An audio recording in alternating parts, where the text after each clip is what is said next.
जय श्री कृष्णा। हमारे YouTube channel में आप सभी का स्वागत है, वंदन है, अभिनंदन है। हमारे यूट्यूब चैनल को सब्सक्राइब करें, लाइक करें, शेयर करें और श्री इंदिरा एकादशी व्रत का महात्म पाठ श्रवण कर अपने मन को पवित्र करें। श्री राधे गोपाल भज मन श्री राधे, श्री राधे गोपाल मन श्री राधे, श्री राधे गोपाल भज मन श्री राधे, श्री राधे गोपाल भजे मन श्री राधे। आश्विन मास कृष्ण पक्ष की इंदिरा एकादशी का महात्म्य। युधिष्ठिर ने पूछा, मधुसूदन, कृपा करके मुझसे यह बताइए कि आश्विन के कृष्ण पक्ष में कौन सी एकादशी होती है। भगवान श्री कृष्ण बोले, राजन, आश्विन कृष्ण पक्ष में इंदिरा नाम की एकादशी होती है। उसके व्रत के प्रभाव से बड़े बड़े पापों का नाश हो जाता है। नीच योनि में पड़े हुए पितरों को भी यह एकादशी सदगति देने वाली है। राजन, पूर्व काल की बात है। सतयुग में इंद्रसेन नामक विख्यात राजकुमार थे, जो अब माहिष्मतिपुरी के राजा होकर धर्म पूर्वक प्रजा का पालन करते थे। उनका यह सब और फैल चुका था। राजा इंद्रसेन भगवान विष्णु की भक्ति में तत्पर हो गोविंद के मोक्षदायक नामों का जप करते हुए समय व्यतीत करते थे और विधि पूर्वक अध्यात्म तत्व के चिंतन में संलग्न रहते थे। एक दिन राजा राजसभा में सुख पूर्वक बैठे हुए थे। इतने में ही देवर्षि नारद वहां आए। उन्हें देखकर राजा हाथ जोड़कर खड़े हो गए और साष्टांग प्रणाम किया।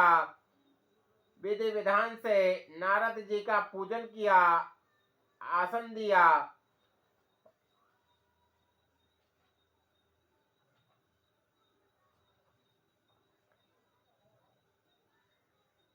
इसके बाद वे इस प्रकार बोले, मुनि श्रेष्ठ, आपकी कृपा से मेरी सर्वथा कुशल है। आज आपके दर्शन से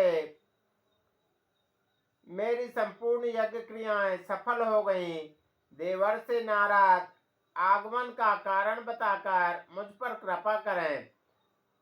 नारद जी ने कहा, नृप श्रेष्ठ, सुनो, मेरी बात तुम्हें आश्चर्य में डालने वाली लगेगी।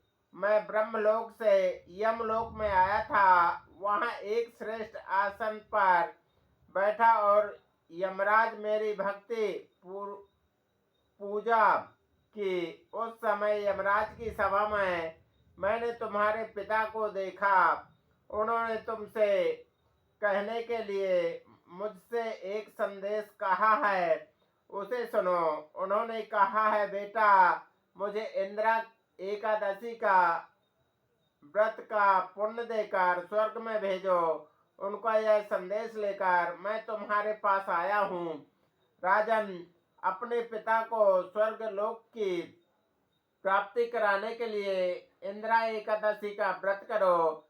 राजा ने पूछा, भगवान, कृपा करके इंदिरा का व्रत बताइए। किस पक्ष में, किस तिथि को और किस विधि से उसका व्रत करना चाहिए। नारद जी ने कहा, राजेंद्र, सुनो, मैं तुम्हें इस व्रत की शुभकारक विधि बतलाता हूँ। आश्विन मास के कृष्ण पक्ष में दशमी के उत्तम दिन को श्रद्धा युक्त चित्त से प्रातः काल स्नान करे।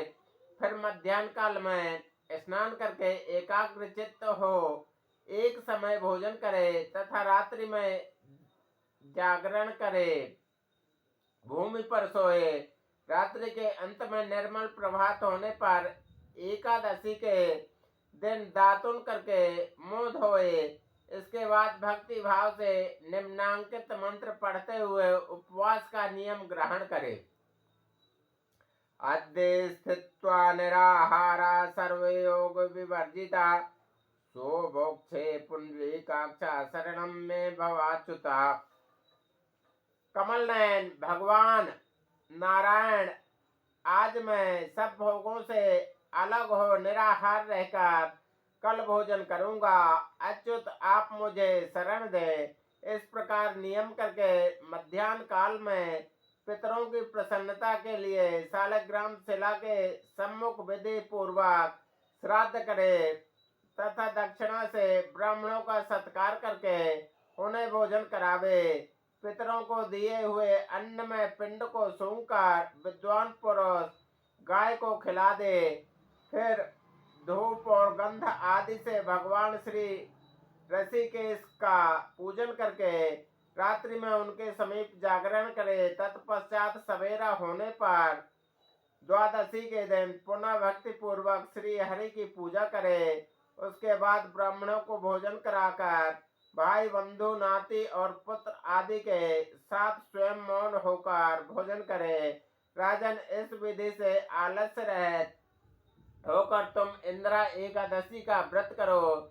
इससे तुम्हारे पितर भगवान विष्णु के वैकुंठ धाम में चले जाएंगे। भगवान श्री कृष्ण कहते हैं, राजन, राजा इंद्रसेन ऐसा कहकर देवर्षि नारद अंतर ध्यान हो गए। राजा ने उनकी बताई हुई विधि से अंतपुर की रानियों, पुत्रों और भ्रातों सहित उस उत्तम व्रत का अनुष्ठान किया। कुंती नंदन, व्रत पूर्ण होने पर आकाश से फूलों की वर्षा होने लगी। इंद्रसेन के पिता गरुड़ पर आरूढ़ होकर श्री विष्णु धाम को चले गए और राजर्षि इंद्रसेन भी अकंटक राज्य का उपभोग करके अपने पुत्र को राज्य पर बिठाकर स्वयं स्वर्गलोक को गए। इस प्रकार मैंने तुम्हारे सामने इंदिरा एकादशी व्रत के महात्म का वर्णन किया। इसको पढ़ने और सुनने से मनुष्य सब पापों से मुक्त हो जाता है। बोल वृंदावन बिहारी लाल की जय। श्री राधा कृष्ण भगवान की जय। इंदिरा एकादशी माता की जय। श्री कृष्ण गोविंद हरे मुरारे, हे नाथ नारायण वासुदेवा।